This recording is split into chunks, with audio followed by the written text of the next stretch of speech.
Welcome, everybody. My name's Sherry Bailey. I'm the librarian who schedules programs here at Derry Public Library.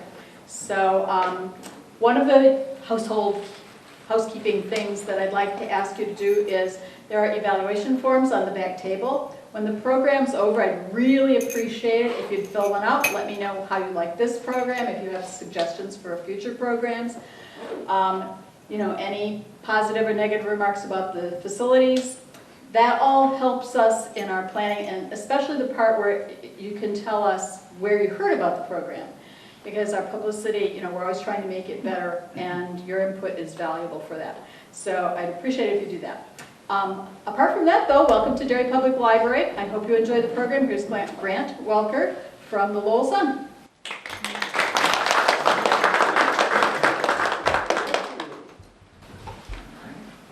Thank you, everyone, for coming. I've had a knack for scheduling these around different debates and Patriots games and everything else, so going pretty well. My first one was in Belmont, Mass. There was first Patriots preseason game, a special town meeting, and the first GOP debate. So I had 7 people, and it was bad. But then I get the kinks out, and then I end up getting a little bit less nervous as I go along. So I'm a reporter for the Lowell Sun. So of course this couldn't have been any bigger of a story for us. The company having got their start in Lowell about 100 years ago, and based in Tewksbury next door. This date coming here kind of stood out for me because I know the Londonderry store, which I imagine a lot of people shop at, was one of the most active. You know, when I would go down to the rallies in Andover or in Boston, there was a lot of people from the Londonderry store that were there. So, I'm sure it's mostly shoppers, right? I think it's mostly long-time shoppers that have come to this, not necessarily employees as much. Well, so as a reporter, you know, I came across this story about 2 years ago when it all first started. That was when everyone feared that Arthur T. was going to be fired. As a reporter, you tend to cover a lot of different things. You meet so many different people that it can be hard to be really impressed or even shocked by something that you come across, the story you cover. But from the get-go, covering this market basket story was something that felt really different. I think back to, so this is July of 2013. And if you think back, I'm sure a lot of people are familiar with the two sides of the DeMoulis family. There's Arthur T. and Arthur S. Some places I talk, they're a little less familiar with it, but I feel like this group would probably know. So the Arthur T. side had enjoyed majority control over the board of directors for many years, and then all of a sudden a key shareholder, a widow of Arthur S.'s brother, switched sides and everything changed. So knowing the family history and kind of the bad blood, once that change took place, everyone feared that Arthur T. was going to be fired. So the next board of directors meeting was at the Wyndham Hotel in Andover. I'm sure you've gone by right on 93. So I remember driving in that morning to cover the meeting, and that whole long driveway that goes back towards the Wyndham was aligned all the way with market basket people, like hundreds of them, employees and customers, their families, because it was over summer break, people having homemade t-shirts and signs. There were the tractor trailer, market basket tractor trailer trucks going by in 93 blaring their horn, and they'd get off at the next exit and come back and do it all over again just to create a big ruckus. It was crazy. And I remember seeing Arthur T. when he was driven into the hotel for the meeting, and people were like swarming around his car and chanting his name. And it was incredible. There was nothing I had ever covered that was remotely similar to this at all. And that meeting lasted about 12 hours. It was a humid day, and it was in the 90s. Luckily, I was inside. I was not outside with everybody else. But everyone stayed out there all day long, really. There might have been less than 100 once it got to be 10, 11 o'clock at night. But so many people had stayed out there all day long, a humid 90-degree day, sort of holding vigil because they thought Arthur T. was going to be fired. They didn't want to let it happen. And even that first show of support was, again, something incredible and very impressive. So Arthur T. survived that first meeting. The board didn't vote to keep him, but by not voting to fire him, people could breathe a sigh of relief, but they were sort of still left in a state of limbo, not really sure what to expect. So there were two things that happened that summer that foreshadowed what was to come, really. So again, even though Arthur T. survived that meeting, that board of directors now under majority control of the Arthur S. side. A few weeks, or maybe a month after that first meeting, they approved a $300 million special dividend for shareholders, which were themselves, of course. They got rid of two profit-sharing trustees, and if you're an employee or if you know the company, profit-sharing is the most closely held, highly regarded part of working there. And ominously, they voted to hire an executive search firm, which they said had nothing to do with Arthur T. at all. They were just kind of covering their bases, but of course people sort of knew what might be coming. And the other thing that we saw that summer that foreshadowed what was to come the next year was the market basket people themselves. They were not to be messed with. We saw from the very beginning, if you threaten to fire their CEO, they'll do whatever it takes to get him back. So of course the next summer, when Arthur T. was fired, we saw that not only were employees willing to stand out in a sweltering parking lot all day, they were actually willing to put their jobs on the line for him, to get him back. And it wasn't just a few hundred employees that we saw at the Wyndham Hotel, it was thousands of them. And we never saw anything like it, of course. There have been countless labor movements before. Usually it's for better pay, better hours, working conditions. If it's related to their boss at all, it's probably trying to get rid of him or her, not trying to get that person back. There have been countless strikes before. This wasn't a strike, first of all, because they're non-unionized. So they didn't have that safety net, that protection that a union would give you. And it wasn't really a strike because if you went into any of the stores during those 6 weeks or so, you saw that a lot of the employees were actually still there.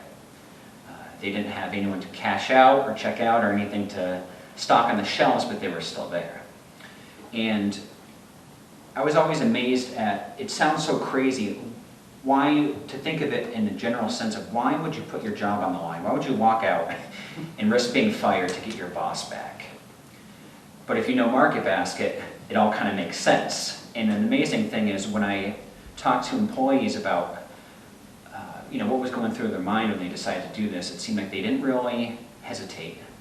And many of them even said that they felt like their job was so different than a job at, say, Stop & Shop or Shaw's or Hannaford.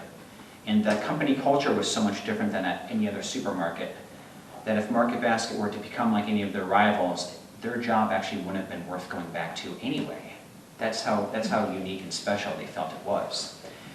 And I was always impressed that even though the managers who were leading the charge they'd been there for 30, 40 plus years, it was even teenagers who were out there at a lot of these rallies who passed up plans with friends. I know one of them said that she was going to go to the beach, but she instead told them that she was going to hang out in a parking lot in Tewksbury all day long with her employees. And it's crazy that, it makes some sense that if you've been working for Arthur T. for 30, 40 years, you have more reason, of course, to stand up for him and take a stand. But even people who had been working there for maybe 3 or 4 months, or even 3 or 4 years, maybe people who didn't or don't plan on staying there for their career still feel strongly enough about it that they wanted to be out there. So that was always something that struck me as really speaking to that culture, that even after being there for several months, you might feel strong enough to take a stand. And they'd all say that even if you are a teenager, a part-timer, seemingly everyone had met Arthur T. He seemingly learned everyone's name. He might know where you're going to college. If you have a son who plays t-ball or a daughter who likes to dance or whatever, he would remember that. And if he saw you again, he might ask about it. And so when people felt like that connection and that culture was at risk, a lot of people didn't hesitate to take a stand. And what made the whole thing possible, and what was really pretty incredible too, was the customers and the role that the customers played. And I've been seeing it, as I said, that most of the people who come to the talk are customers, that they feel such a strong connection to the company that they even want to come hear me talk about it even more. But the customers made the whole thing possible when they walked out. Last July, you might remember, it took a few weeks for everyone to sort of get their bearings. Arthur T. was fired in late June, and it was about mid-July by the time everything got started. It started with the 8 senior managers that were fired. You might remember hearing about that. It was on a Sunday. They sent a courier to their house after all those decades of service. But right at that same time, that was when they sent the ultimatum to management saying, we're not going to work for anyone else but Arthur T. And at the same time, essentially the customers said, we're not going to shop for anyone else but Arthur T either. So they were willing to pay more money, of course. Many people said they were shocked at how much they had to pay at other places. They had to uproot their habits. You know, grocery shopping is such a habitual thing. I can close my eyes and remember the exact route I need to take to get everything. So you go somewhere else. One of the images or stories I loved hearing was that if you were in, say, Hannaford last summer, you could tell all the Market Basket people because they were looking up at all the signs trying to figure out where they were going because they didn't know where anything was. So you have hordes of coolest Market Basket people everywhere. And then on the way home, one of the great images I saw too was you'd go back by your Market Basket, maybe it was the London Derry one, with your receipt from Sean's or Hannaford or wherever, and actually put that receipt up on the front glass, like the front door, as like an extra kind of, jab to the new management, as if the actions everyone was taking wasn't a statement enough. But that made the whole thing possible because now all of a sudden, just like that, you have 90% or more of their sales just evaporated. So you multiply that by 6 weeks or so, and you're talking a few $100 million. So you can see where that put pressure on the new executives eventually to sell to Arthur T. I'm not spoiling the story by jumping ahead. And what made the whole thing possible too was vendors. Market Basket has had a multi-generational relationship with a lot of their vendors. We talked to some of them for the book and some of them when I was reporting for The Sun. Actually, one of them is from London Derry, Michael Fairbrother, Moonlight Meadery. Right? So he's a former Market Basket employee, and he was one of the vendors. A lot of them are small vendors. He relies on Market Basket for so much of his income, yet when everyone else walked out, they said they weren't going to ship to stores either. There was Boston Sword and Tuna. They were written about a little bit because they were really outspoken. A $30 million account for Market Basket, and they stopped shipping as well. Actually, that was the guy who talked about being overbilled for everything. He was actually upset. He said he could tell that everything was going haywire in headquarters when they were overbilling him by like multitudes of what he was supposed to get.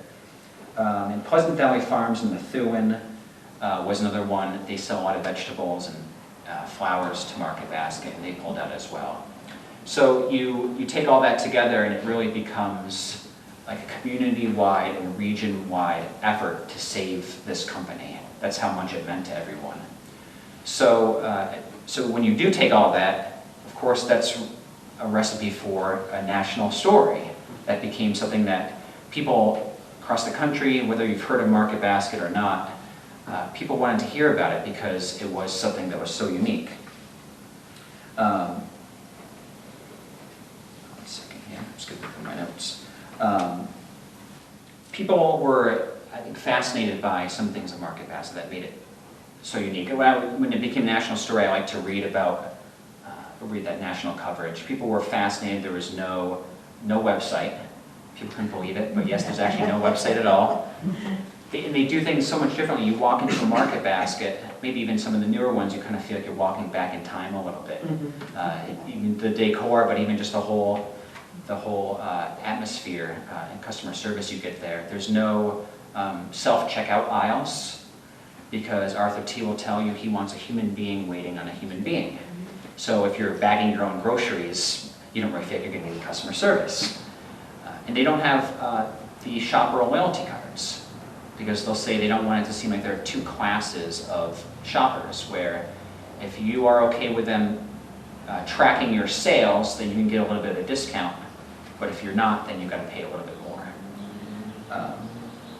And there became naturally this kind of the storyline that people would put on it, sort of themes of the 99% versus the 1%, or the middle class standing up for itself, or class warfare, things like that. Kind of tagging along with Occupy Wall Street, if you remember that. That's an example of when this sort of thing doesn't work out.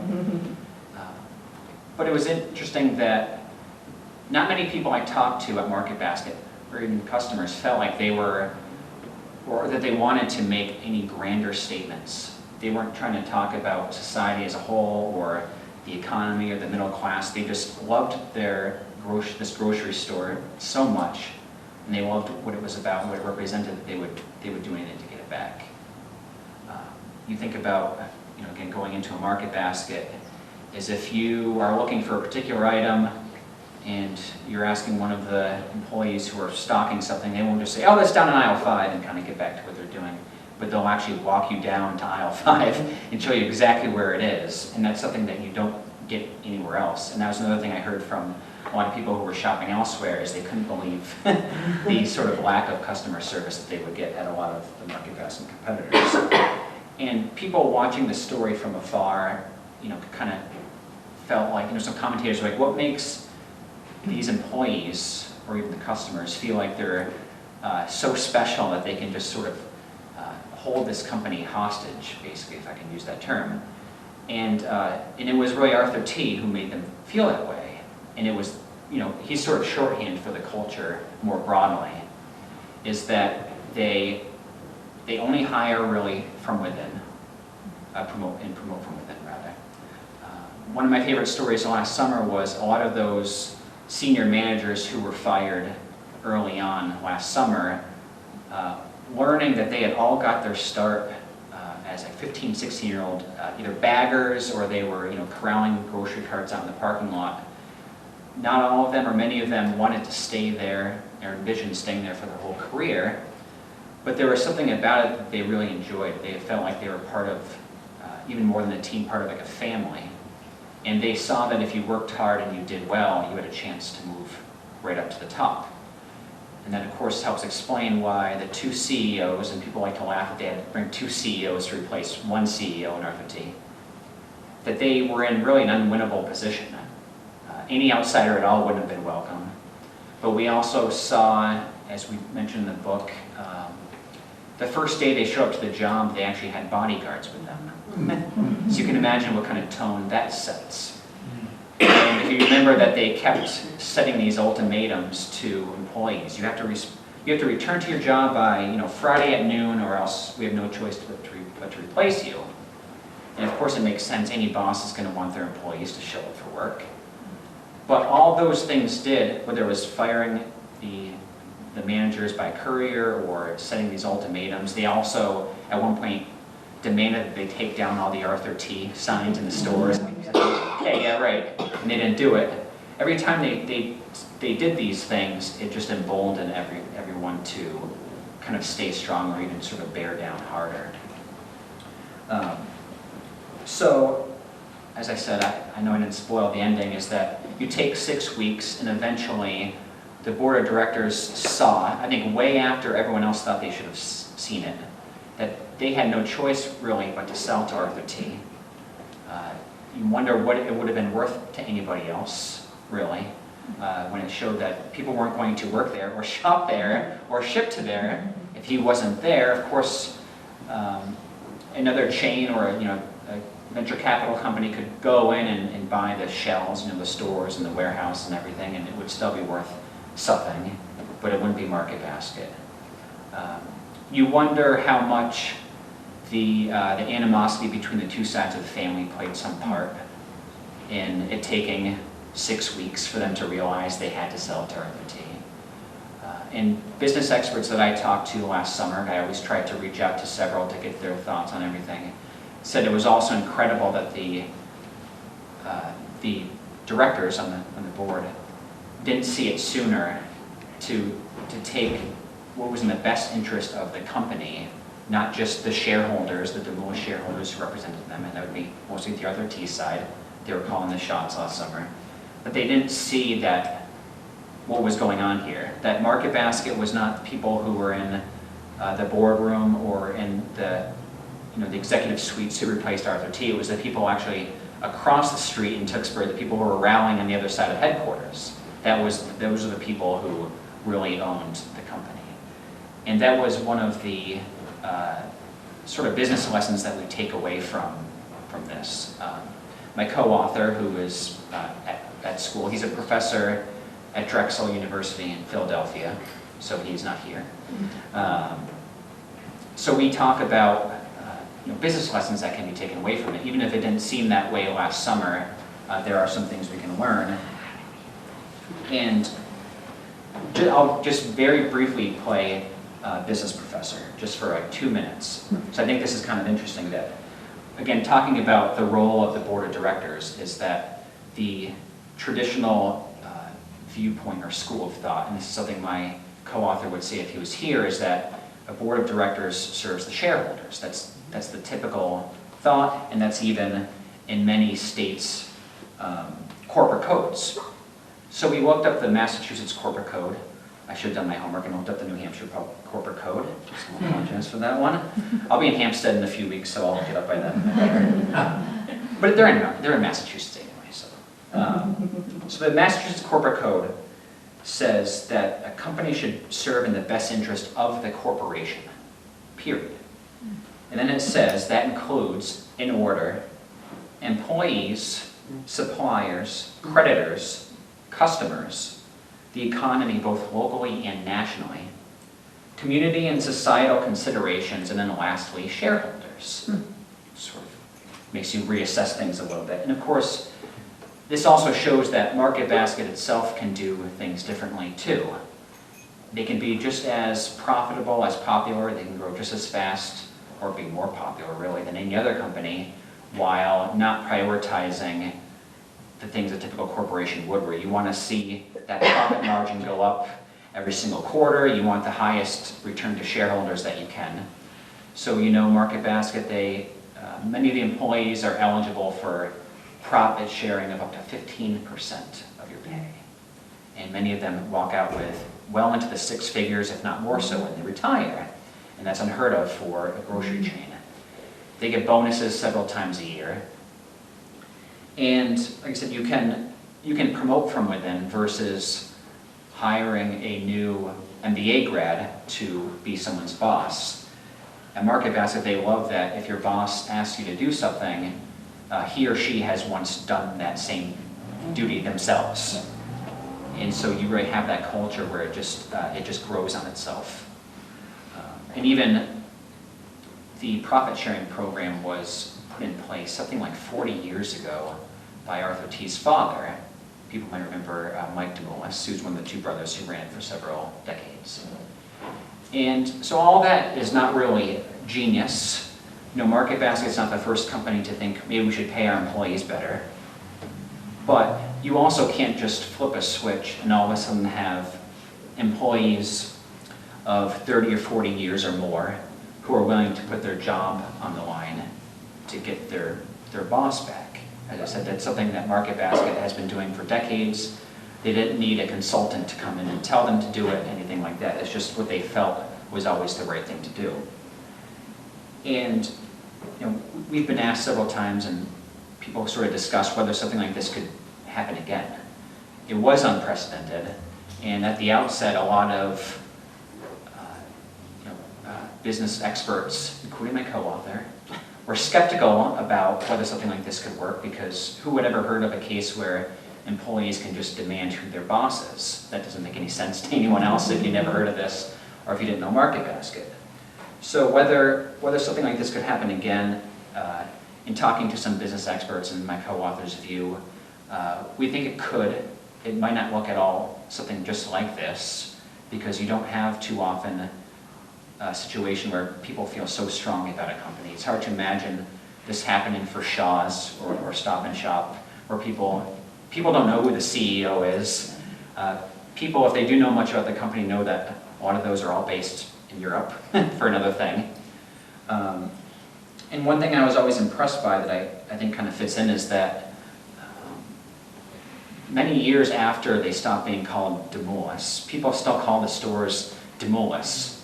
As someone who's from the South Shore and was less familiar with Market Basket until recently, I was always impressed that people used it so like interchangeably. They'd go, oh, I'm going to run to Demoulas if you need anything or whatever. And it's like they use it where they still associate the company with the family and vice versa. It's all sort of one thing. And there's very few cases where you could replicate that elsewhere. And where you have employees who would remember not only working with Arthur T for all those years, but even, as I said, working for his father. And people feeling like this was a family. When you talk to them, they use the term family all the time. And if there was many other company, maybe you might roll your eyes, but when you're listening to them talk about it, you really feel that they're being very sincere. So by late last August, they finally sold to Arthur T. In a matter of weeks, if not less, they got all 70 plus stores back up and running very quick. I know people rushed to get back in a lot of cases, so you probably saw it. I think they might have been expecting it because they got in there really fast. So they said it was almost like opening 70 stores at once, trying to get everything back up and running again. And they have also opened 5 new stores in the span of just several months since then. They have 2 more planned. And they've told us, for a company that has never gone into debt before, they're now into pretty sizable debt, as you can imagine. But they're not anticipating any problems meeting that obligation because they are doing so well. They're expecting, I think it's $4.8 billion in sales for this year, which is an all-time high. 5 new stores will help that, but we hear anecdotally that the 70% or so of Market Basket customers who went elsewhere have all come back, and then some. They took their friends with them, as they said. You can imagine if you are a long-time Shaw's shopper, and you never really thought much of Market Basket, or maybe you just kind of went by it because Shaw's is more convenient. But then all of a sudden you see all these people rallying and taking these steps to save this company. You think, what is it about Market Basket? Mm-hmm. So again, just even anecdotally, we hear a lot of cases of those people have sort of defected and now they're Market Basket shoppers too. And since then, in the 13 months or so since, people asking kind of what effect Market Basket has had or could have. It's still early, but I think it's notable that you could see Market Basket as part of a broader trend, where 2 companies that couldn't be more on the opposite end of the spectrum in terms of how they treat their employees. McDonald's, and I worked at McDonald's when I was 14, so I can attest to that.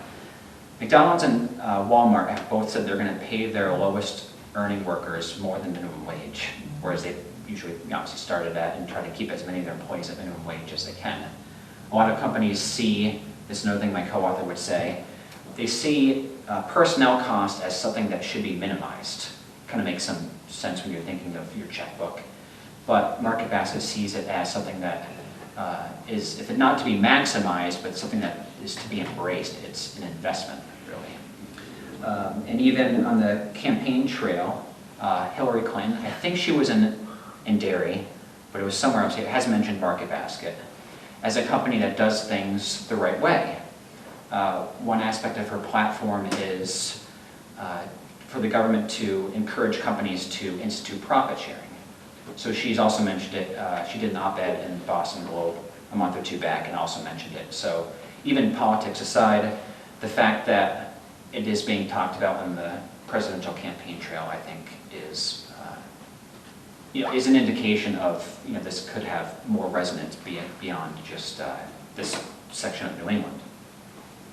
And so we've been happy to tell the story, my co-author and I, that this is one of, I think, 40 or more events that we have, which has been tiring and stressful, but in a good way. I can't complain about too much or I'll get in trouble.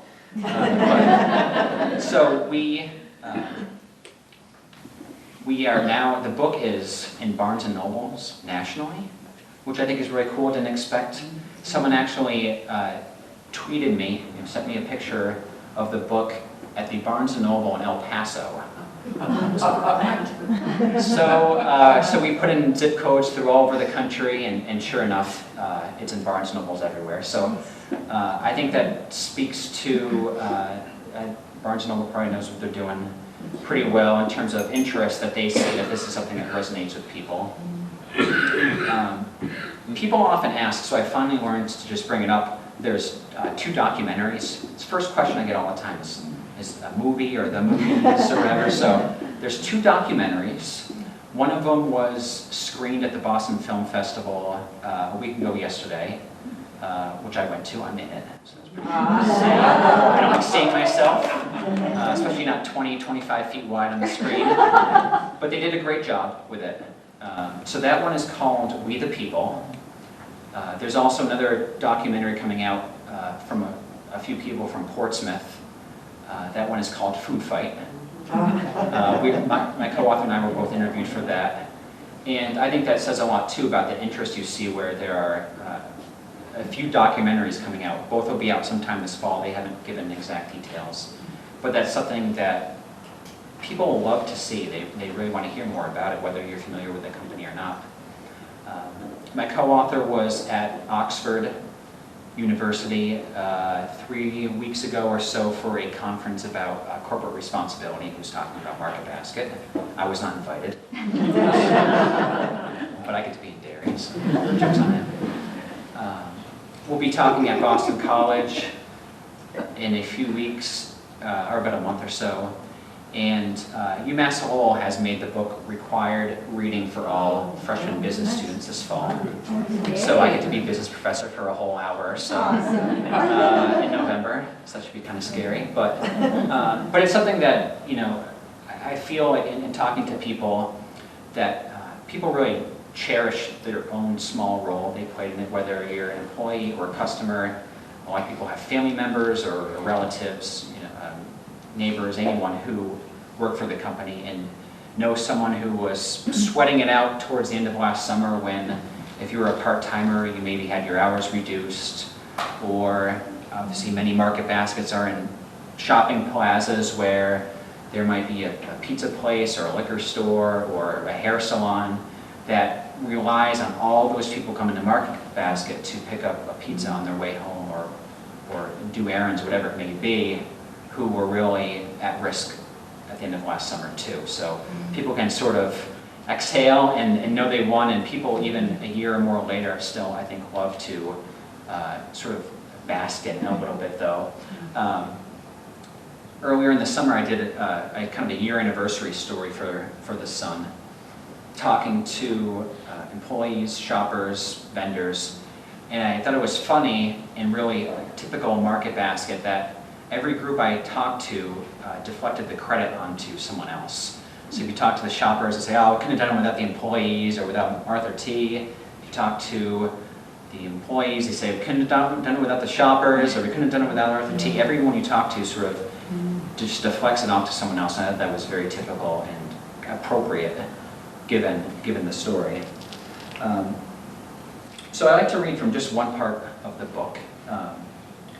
We don't hear from Arthur T. that much, and people like victory speeches, I think. So this is a part where he is talking at Market Basket headquarters. If you remember, the sale was reached late at night on a Wednesday, so very early that next Thursday. He went in. People were there before dawn. Even I talked to some employees who barely went to sleep, if at all, because it was like Christmas morning times however many multitudes that they felt like their job was back. It was incredible to think most people can't wait till the end of the work week or to think of not having to deal with work anymore, but they were so excited that they won and that they had their jobs back that they couldn't wait to be there. So I'll just read briefly from what Arthur T. said to everyone that morning. On the morning of Arthur T.'s return, there was yet another large gathering on East Street, the home of Market Basket's headquarters in Tewksbury. But this one was moved across the street from where earlier ones had taken place. Now it was on company property. Arthur T. was about to address his associates, and a few people started to ready a lectern on the stairs of the head office. "No, no, no," said Steve Palenka, who had waited more than a year for this moment. "We're going to put it in the back of my truck." So this was the same truck who, if you saw the rallies, or if you were there at Stadium Plaza in Tewksbury, everyone was standing on the flatbed of a pickup truck. So this was his flatbed. This was his pickup truck. So Palenka told Demoulas in 2013, even, that one day he was going to give his victory speech from the back of that truck, and he wasn't going to miss his chance. Arthur T. Demoulas made a triumphant return, arriving early to find a crowd already gathered and waiting for him. Chants that were once, "Who do we want ATD?" and "When do we want him now?" were, "Who do we have ATD?" It was the first time they had seen him in many weeks. He was tired but relieved and somewhat uncomfortable with being the center of attention. Characteristically, he deflected the praise. He said, "As I stand before you, I am in awe of all that you have accomplished and the sterling example you have set for so many across the region and across the country." And we note this in the book, the big stuffed giraffe next to him, next to the side, everyone probably noticed that it kind of became the mascot, right, sticking your neck out. So we had a big giraffe next to him, and some people were back in their market basket uniforms, right? They had the white shirt and the tie, everything. Other people were still in their We Are Market Basket or Say Market Basket t-shirts and signs. I mean, so it was a good mix of all sorts of kind of looking back and looking ahead. So Arthur T. said, "The public watched in awe and admiration because you empowered others to seek change. Seeing everyone again," he said, "was like a little piece of heaven on earth." Words you don't hear from a CEO, rarely, if ever. Some associates interrupted with shouts of "We love you," and he shouted back, "I love you too," which you never hear either. He continued, "May we always remember this past summer first as a time where our collective values of loyalty, courage, and kindness toward one another really prevailed. And in that process, we just happened to save our company. You have demonstrated to the world that it is a person's moral obligation and social responsibility to protect a culture that provides an honorable and a dignified place in which to work." And so I'll just tell you quickly sort of how the book came together. So to go back to 2 years ago or so, just more than 2 years ago, when they had that first rally for Arthur T. when everyone thought he was going to get fired. So my co-author reached out to me, emailed me, and he had read some of my stories in The Sun and wanted to know more of sort of what was going on, some more context or details that maybe would make it into a story. He has a sister in Andover, he has in-laws in Nashua, he went to school in Boston area, so even though he's in Philadelphia, he knows market basket. He specializes in corporate responsibility, so it was exactly right up his alley. So we stayed in touch a little bit. As I said, as a reporter, you often want to try to get business experts to sort of lend their expertise on what's going on. So he was closely following everything, so he was one of my go-to guys.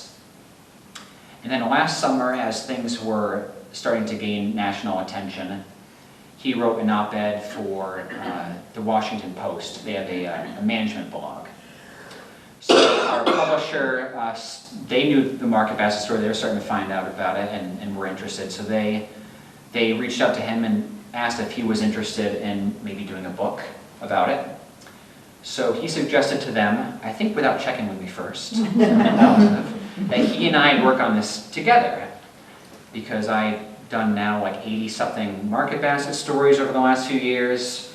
I know the company and the family and could research that. He has the business angle, so we could really cover it from both sides and make it a good book. And they were for it from the beginning, which was great. We still had to make our formal pitch, but we were in, so that was great. And the book came together very fast over the winter. It wasn't until December that the sale to Arthur T. closed, so it wasn't until then that employees were willing to talk to us. They didn't want to jinx it or risk anything at all. They had come this far.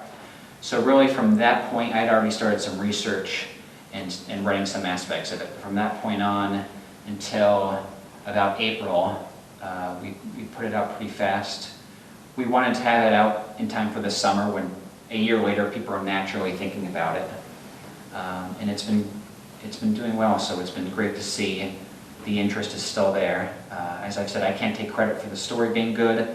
I'm not a crime novelist or anything like that, but it's still great to see and be able to tell the story, not just to people in the whole area or this region, but anywhere who want to read about it. So I like to leave plenty of time for questions or even just discussion if people want to share anything. I have a question. Sure. Any college or university use it as a case study for like Harvard School of Business or some Yeah. business school? Are they using it? MIT did a case study They did? on it, yep. I think Oxford is going to do a case study because, you know, it kind of fit into that specialty they had with that conference not long ago. And I'd imagine there are others, I'm not sure yet. I think it might take a little bit of time before people, academics aren't necessarily quick in jumping on something like that, so I think we'll see more. You know, UMass Lowell, obviously it's right in their backyard, they'll have something this fall, but I think either in the spring semester or next fall, we might see it spread a little bit more. I think it's of course I'm going to say it, but I think it's a great story for anyone in business school. A local story and something recent that shows you something better than a textbook would. So I hope so. Yeah. Sure. Do you think there's like a little egg on the faces of the professors and the MIT business school professors and the media, the way that Oh, they... hey. But every long-term shopper knew what was going on while the media was still, it was the page 10 story. A lot of cases, not the Lowell Yeah. Sun because of the... Right, yeah, The business professors like the Nielsen's and all those ones were saying no. I mean, up until the day, no, can't do it. It's going to go into bankruptcy. They're 95% down sales, can't do it. Now you go back and MIT is doing symposiums and Yeah. Lowell University is doing like, this is our business. But if they had talked to homemakers and people who shop, they would have been on board a lot earlier than they Yeah. ended up being. I think there are some, I think a lot of those experts who were weighing in weren't necessarily there in the stores or at the rallies. Like my co-author, he was off for the summer being a professor, so he was staying with his in-laws in Nashua, and we happened to bump into each other early on. That's how we kind of reconnected. But yeah, I mean, I think, unless you saw it yourself, because when the employees first said they were sending an ultimatum to their bosses, bring Arthur T. back or else, I think it was easy. I felt like it's easy to be skeptical that you think, again, without any precedent, what makes you think that you could do something like that? And knowing the bad blood between both sides of the family, they weren't going to just say, yeah, we'll have Arthur T. go back, sure. But once you saw that everyone walked out, you saw that when the new executives were saying you have to report back or we will fire you, that they still stayed out. And you saw what was happening in the stores, I thought it became evident pretty early on that they had no choice but to sell to anyone else. I and a lot of others who were following it couldn't believe that it took a month and a half for this to play out. I think that speaks probably more to the family dynamics going back all those years than anything else, where it almost felt like a game of chicken, I think, where maybe the Arthur S. side would just as soon see the whole thing go down in flames than to sell to Arthur T. And supposedly they were very close to having to file for bankruptcy because not many companies can absorb a few $100 million in losses in the matter of a month and a half. But yeah, I think you're right. That I think some people have to admit that they were wrong with what they first thought was going to happen. So in a case like that where they distributed the funds to the stockholders and now it's, Arthur T. buys the company back, what happens to the board of directors? Did that change? Yeah, it's a new board of directors. Oh, board of Yeah, directors. so it was a 7-member board at that time. So 2 were appointed by the Arthur T. side, 2 by the Arthur S. side. The 3 so-called independent directors were appointed by whichever majority side. So in this case, it was the Arthur S. side. But they were supposed to remain independent. And the two on each side could be biased, essentially. They were looking out for the best interest of those respective classes of shareholders. So you had a lot of 5-2 votes. Once you're elected by one side, they obviously felt like they had to be loyal to them. But since then, once the sale went through, it's a whole new board. I think they only have 5 members now. Some of them are former directors or people with connections to the company previously. And they all are in support of what the company wants to do. Very importantly, if you might remember seeing there was a lot of animosity, a lot of back and forth fighting between the Arthur T side and either Arthur S, who, Arthur S was a director for a time. He never actually worked for the company directly. But there was a lot of bad back and forth that came out through lawsuits, interestingly enough, was how we ended up getting our hands on those.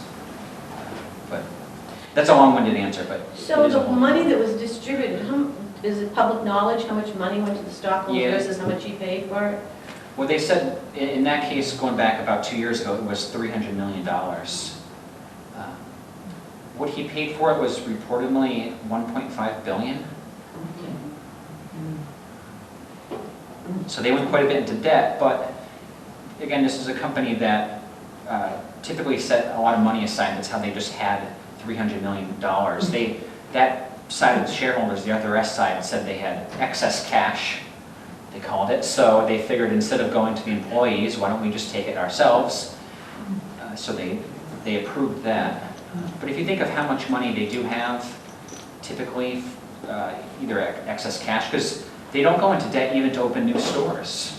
They haven't. So they have all that money set aside. But if you have to devote that to debt, we did a basic calculation. I forget how much it was, like per store per week in sales would need to be devoted to the debt, and it was manageable.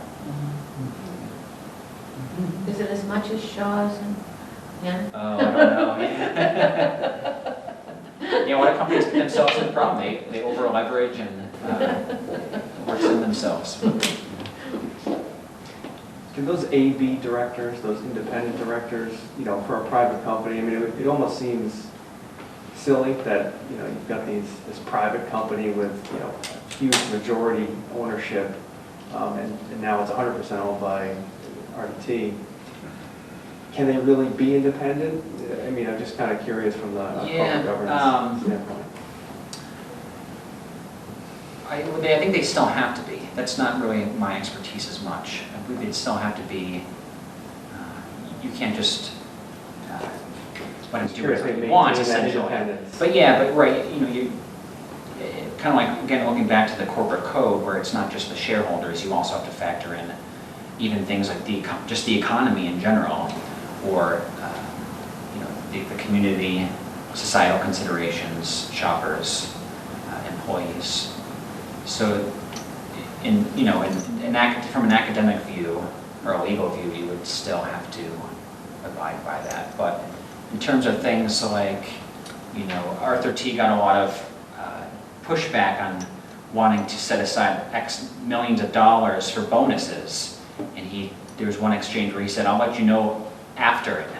Is afterwards that he didn't want to run by and get their approval. He just felt like it was the employees who were entitled to that, if that's the right word.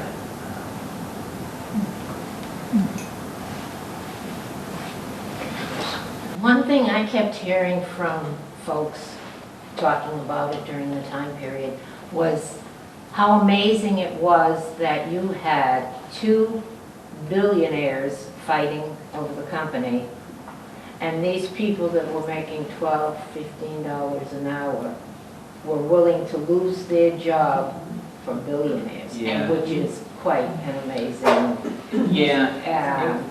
It was aspect. sad, yeah. And Arthur T would have been absolutely fine if he had never gotten his job or the company back. And obviously Arthur T, they're all fine too. You mean financial? Financially, Yeah, you're right. oh, I mean, yeah, they all were yeah, fine. yeah. And I think, and that's again part of that, people are saying it's a 99% versus the 1%, yet they're standing up for a 1%er. And he's probably a top 1% of the 1%. Yeah. But I don't think they saw it as, we're standing up for an obscenely wealthy guy. They were standing up for him because of what he provided to them. It was also, it was really like they were standing up for themselves, really. But what I think is when you have, if you have the colleges and they're, going to have, look into this or have a course or something, it's basically, college is like book smart, but then there's street smart. Right. And it was the street smart part, and it wasn't that they were street smart, I don't mean that it's wrong, I just mean it that they believed so strongly. I personally remember going with my parents to do all the shopping. And then when I married, I was living in Salem. Of course that's where you went, no, you didn't go anywhere else, and the family and that. And I have 3 children who worked in Market Basket in high school. And one of the things the parents loved about their kids working at Market Basket was respect. They had to have respect. They had to dress properly. Right. They couldn't, like in nowadays, no blue hair, no green hair, no nose rings, they have a dress code. You're right. They make the kids so responsible, and kids need to learn that in the workplace. So everybody wanted their kid to work there at Market Basket in high school. And I have my son was my oldest, and he started there at 16, and he didn't want to go to college. So by 19, 20, when he's out of high school, I'm saying, you gotta get a real job. It's time for a real job. You can't work at a grocery store your whole life. So he left Market Basket for 3 months. Big mistake. 3 months later, he comes home and he goes, Ma, I quit the job and I went back to Market Basket. And he's now 53 years old and he's still at Market Basket. And management, he worked. So he's another one of those examples, yeah. Yeah, he's not upper management, and now his daughter is working, she's in high school, she's working at Market Basket. I mean, it's like, to our family, that's what you want. You want your kid, you don't want them, I have nothing against Hannaford's, they're a store, they gotta earn a living too, but they're not even an American company anymore. This was like, you did, it was your family. I remember when they were little, starting up, when I was a little kid and we'd go there and to see what they've become now. Yeah. So it's almost like, this is a family that grew up, only it was a store, not a family. Yeah. But I think that the part that nobody is ever going to get, whether they make a documentary or a movie, and I haven't read your book, but I'm going to get it, and all that, is the heart. It was nothing you're going to be able to teach in a classroom, to me. It isn't. Right. My kids would have laid down in front of a truck and got run over for Market Basket. Yes. And my son now, unbelievable, and he's well paid. He works a lot of hours, high expectations. You can't go in there and be a sloppy worker or anything. And but I think he likes the tea better than he likes me. I mean, it's a phenomenal thing because I watched my kids, and particularly my son, who I kept saying, you gotta get a real job and he worked hard because they move you around. If you want to get up the ladder, you have to be willing to move. And he would sometimes be working like an hour and a half from his home, but he would take that job to get and freezer or something goes down in the store, man, he's the first one there, I mean, they go there, it's just a phenomenal thing, but it isn't something you can teach in a book. Right, yeah, it's not easily transferable to any other company. And you can't, even when I talk to my son, it's like, it's just so matter of fact that that's the way it is, that's the way it is. They don't talk about it a lot, you know what I mean? It's just, it amazes me completely because to me it's like the big American dream that we see that happened and we were fortunate to have it in our little part of the world and see it and that. Yeah, thank you for that. All right. Well, thank you for coming. Is there like a clear successor? I mean, I was just gonna ask. You know, heart disease in the family. Yeah. How old is Arthur T now? He's only in his late 50s, I believe. I thought he was old. George died young, right? Yeah. He's only 56 or 60. Yeah. Really? He graduated. So he's closer to retirement than he is not. But, and people have asked me about, I'm sure they have some type of succession plan, whether he has a son who is in his 20s who's at the company. I'm not saying he would take over ownership, but I think if Arthur T were to retire tomorrow, they have so many other executives who completely share that philosophy. They've worked there he's worked there for like 40 years himself. Many others who've worked there just about as long, and they feel just as much a part, they buy into it just as much as he has, that I don't think they'd really miss much of a beat. And it seems like Arthur T's been the head of the company forever. He's only been the CEO since 2008. And yet it feels so deeply rooted because it started with his father, and from the time his father was running it to 2008, there were a lot of other people who were part of that family, not the DeMoulis family, but really, the broader family for so long that, like I said, I don't think they really missed anything, because it's so broad and deep-rooted. What was the family problem? Yeah, That's a big one. You can make me say it. Read the book. Yeah, that's a big one. I mean, it seemed like a lot Yeah, of so- hatred there. Yeah, so they, I'll try to get it really Cliff Notes version. So there were the two brothers, Arthur T's father and his uncle, Mike and George DeMoulis, brothers, who ran it. They were the second generation, starting in the 50s through the 70s. Early 70s, George dies of a heart attack while vacationing in Greece with his family. And at that point, both brothers and their respective families had 50-50 split. And the years after George died, Mike took care of George's family, treated their family like his own, and provided for them. And then in the early 90s, Arthur S.'s brother, Evan, the one whose widow flipped that caused this whole thing to happen, got a letter from the IRS saying something about he owed taxes on shares that he sold. And he didn't remember selling any shares. So they looked into it and found out that in those 20 years or so in between, Mike had bought up their side of the shares until he had about 80%. And to hear from their side is that they so completely trusted him with their finances and everything that they didn't do their homework, really. And so they took Mike to court. No. He was charged with, They took Telemachus to court. yeah, that's Mike. Yeah, he's known as Mike. Oh, I Yeah. thought, oh, I'm sorry, I was thinking George, sorry. Mike is easier to say than Telemachus. So he's known as Mike, you mentioned Mike. So they took him to court. Eventually, after like 14 years and many appeals, he was found guilty of having defrauded the other side of the family. So the Arthur S. side walked out with 50.5% and untold hundreds of millions of dollars that they were also owed for those interceding years.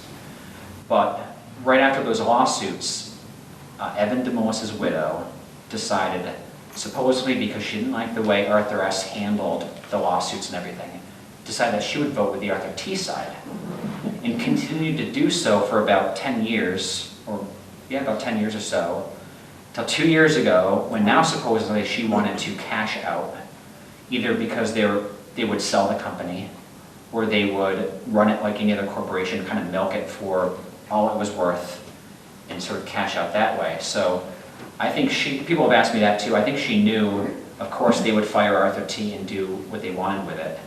But I can't imagine she expected that the employees would do what they did, and the customers and vendors and everybody else. So, yeah, no, who would know? Who would even expect that? That was like a shock. Yeah, But does she live in another country? she lives in London. I thought she was. And this is something I found out recently. So she owned 4%.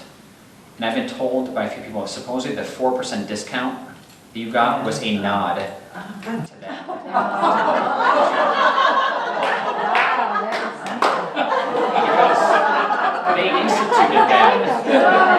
They instituted that after she switched, but before Arthur T was formed. I always like that. How old is she? Cute. I'd imagine she's around the same age, probably. Oh, around 50s, 56, oh, she's young. Probably. Interesting. Yeah. Yeah, Evan died of a car accident. Right, I think even maybe before the lawsuit was even filed, but somewhere right around that time, early 90s, 93 or something like that. And she inherited his shares, and despite being, so that's 20 years ago that he died, so she's distant in that aspect of it, and she's distant physically being in London, and yet she still held the most outsized influence over this whole thing, just being that key little cog, that 4%. It's amazing. I reached out to her and she never responded. But so people just kind of venture guesses, how informed guesses they are, I'm not sure, but to what she was thinking when she did that.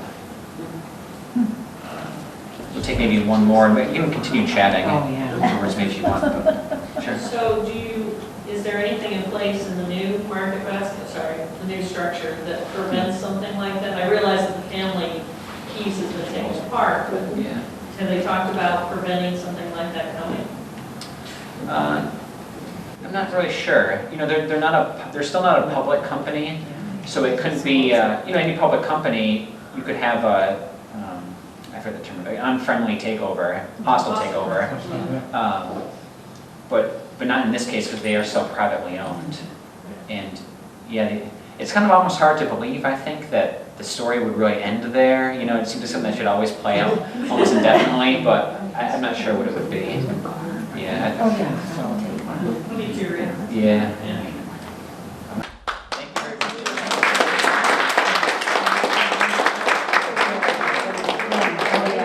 Thank you, Grant. Thank you. Thank you all for coming. Grant will be over here with books to sell and autograph if you're interested. And please, again, remember to fill out an evaluation form before you leave. Thank you so much.